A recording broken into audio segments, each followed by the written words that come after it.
નમસ્કાર મિત્રો, પર્દાફાશમાં ફરી એકવાર સૌનું સ્વાગત છે ને હું છું ભૂપેન્દ્રસિંહ રાવલ.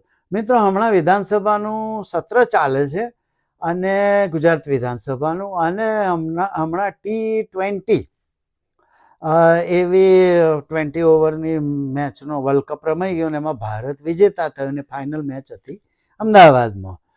તો વિધાનસભામાં એક ધારાસભ્ય, આપણે નામ નથી દેવું કારણ કે ધારા અસભ્યો એવા લોકોના નામ બોલતા મને તો ચીડ ચડે છે. એ ભાઈ ધારાસભામાં વિધાનસભામાં પ્રશ્ન શું ઉઠાવે છે કે અમને ક્રિકેટની મેચની ટિકિટો ના મળી. બોલો, એટલે પેલા બીજા એક છે કોઈ મંત્રી, એ ઊભા થઈને પછી એના જવાબ આપે છે, ભાઈ અમે ફરી આવું થશે, મેચો આવશે તો અમે પૂરતી વ્યવસ્થા કરીશું. વિચારો, અલા ભાઈ, તમે વિધાનસભામાં ક્રિકેટની મેચની ટિકિટોની ચર્ચા કરવા ભેગા થયા છો કે તમારે ગુજરાતની જનતાને પડતી હોય તકલીફો, એના પ્રશ્નો હોય, એની ચર્ચા કરવાની હોય. તમને ધારાસભ્યને ટિકિટ ના મળે તો એની ચર્ચા વિધાનસભામાં કરવાની? કેવી મૂર્ખા જેવા ભેગા કર્યા છે બધા. અને પાછા પેલા મંત્રી જવાબ આલે છે, તમે કદી રોડ રસ્તા, પહેલા વરસાદમાં રોડ રસ્તા તૂટી જાય છે એની ચર્ચા કરો તો પ્રજાને તકલીફ ના પડે એ વિશે વિચારો.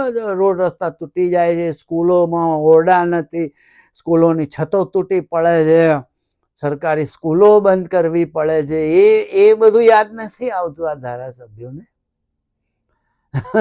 ચોખ્ખું પાણી નથી આપી શકતા. હમણાં જ મેં વિડીયો મૂક્યો કે અમદાવાદમાં ગંદુ પાણી આવે છે અમારા ગામ. પછી તરત જ એક મિત્રે કોમેન્ટ કરી કે અમારા ગામ માણસામાં ગંદુ પાણી આવે છે. ગૃહમંત્રી, ગૃહપ્રધાનના ગામમાં પણ ચોખ્ખું પાણી આવતું નથી.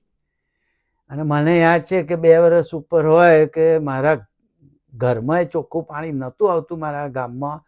એટલે મારું તો ઘર બંધ હોય, પણ બાજુમાં તો આખી બધું ખોદકામ કરીને નવી લાઈનો નાખી, અને હજુ બી ગામમાં બીજે પણ આવા પ્રોબ્લેમ ચાલુ છે. તમે સ્વચ્છ પાણી નથી પૂરું પાડી શકતા અને વિશ્વગુરુ બનવાની વાતો કરો, વિધાનસભામાં ક્રિકેટની ચર્ચા કરો છો.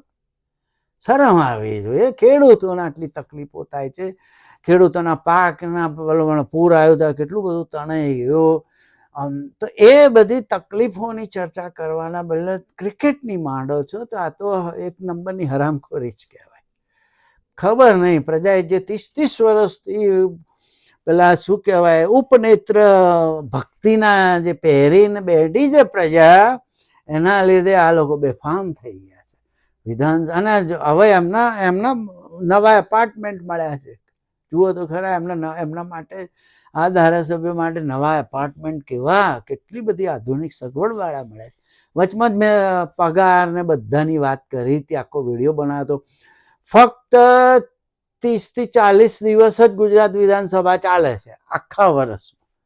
બોલો, અને લોકસભા 60 થી 70 દિવસ માંડ ચાલે છે આખા વર્ષમાં.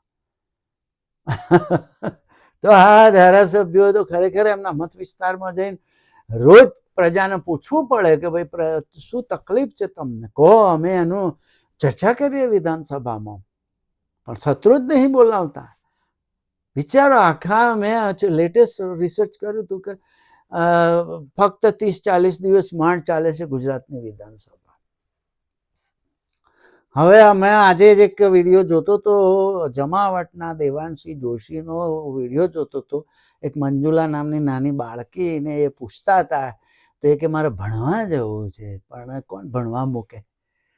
વિચાર કરો. એ પૂછતી વખતે એને બાળકી જોડે વાત કરતા કરતા હું દેવાંશી જોશીના મોઢાના હાવભાવ જોઈ રહ્યો હતો. સંવેદનશીલતા દેખાતી હતી એમના મોઢા ઉપર. પણ આજકાલ તો પત્રકારોને ઉપર ધોંસ જમાવવામાં આવે છે, એટલે બિચારા બહુ સ્પષ્ટ બોલી ના શકે.